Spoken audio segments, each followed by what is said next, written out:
सनातन quiz में आपका स्वागत है। इस क्विज में आपको 5 रोचक प्रश्न मिलेंगे, जिनके उत्तर हर प्रश्न के 5 सेकंड बाद हाईलाइट किए जाएंगे। देखते हैं कि आप रामायण के बारे में कितना जानते हैं। चलिए शुरू करते हैं।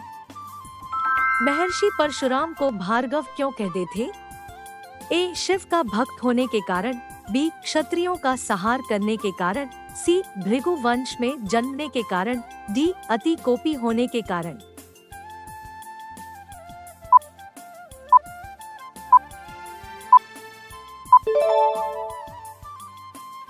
महर्षि परशुराम को भार्गव इसलिए कहा जाता है क्योंकि उनका जन्म भृगुकुल में हुआ था।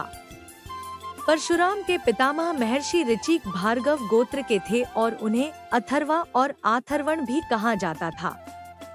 कहा जाता है कि अथर्ववेद की ज्यादातर रचना का श्रेय इन्हें ही जाता है। राजा सगर का नाम सगर कैसे पड़ा?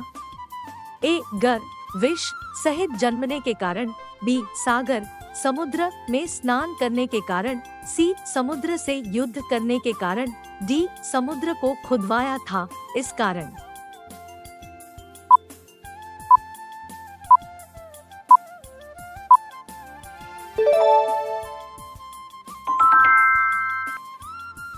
राजा दशरथ के पूर्वज राजा असित पराक्रमी थे, लेकिन है तालजंग, शूर और शशबिंदु से युद्ध करते करते राज्य त्याग कर हिमालय चले गए, जहां उनकी मृत्यु हो गई। उनकी पत्नियां कालिंदी और भानुमति गर्भवती थी। भानुमति ने कालिंदी को विष देकर गर्भ नष्ट करना चाहा, पर महर्षि च्यवन ने आश्वासन दिया कि उसकी कोख से विष सहित सगर एक प्रतापी पुत्र जन्मेगा। इसी कारण बालक का नाम सगर पड़ा। इंद्र को देवराज क्यों कहते हैं? ए. असुरों को पराजित करने के कारण, बी. वृत्रासुर का वध करने के कारण, सी. देवताओं का नेतृत्व करने के कारण, डी. उपरोक्त सभी।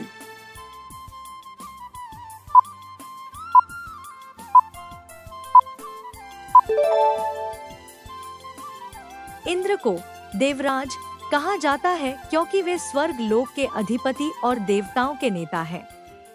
ऋग्वेद में उनकी वीरता की 250 स्तुतियां मिलती हैं। उन्होंने वृत्रासुर वध और असुर राजा बलि को पराजित कर देवताओं की रक्षा की। वर्षा के देवता होने के कारण वे कृषि प्रधान समाज में महत्वपूर्ण हैं। उनका इंद्रासन और स्वर्गीय ऐश्वर्य भी उन्हें विशिष्ट बनाता है। इन गुणों के कारण वे देवताओं के राजा हैं। नल कितनी सेना लेकर श्रीराम की सहायता के लिए आए थे? ए. 10 अरब 8 लाख, बी. 1 अरब 2 लाख, सी. 1 अरब 4 लाख 2 हजार, डी. 1 अरब 50 करोड़ 55 हजार।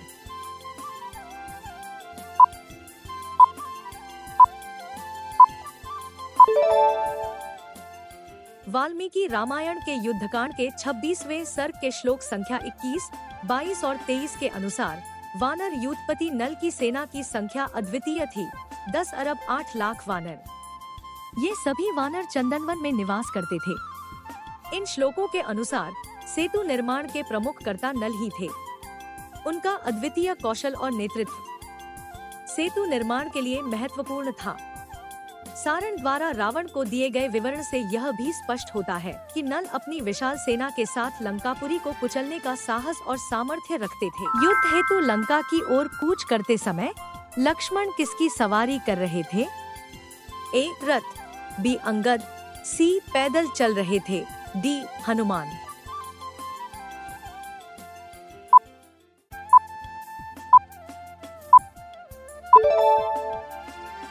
वाल्मीकि रामायण के युद्ध कांड के चतुर्थ सर्ग के श्लोक संख्या 19, 41 और 43 के अनुसार श्रीराम की व्यूह रचना इस प्रकार की थी कि सेनापति नील की अगुवाई में सारी सेना ऐसे मार्ग से जाए कि वे शीघ्रता पूर्वक ऐसे स्थानों से गुजरे जहां शीतल छाया, सघन वन हो, जहां विभिन्न प्रकार के फल, मधु, शहद और ठंडा जल उपलब्ध हो सके।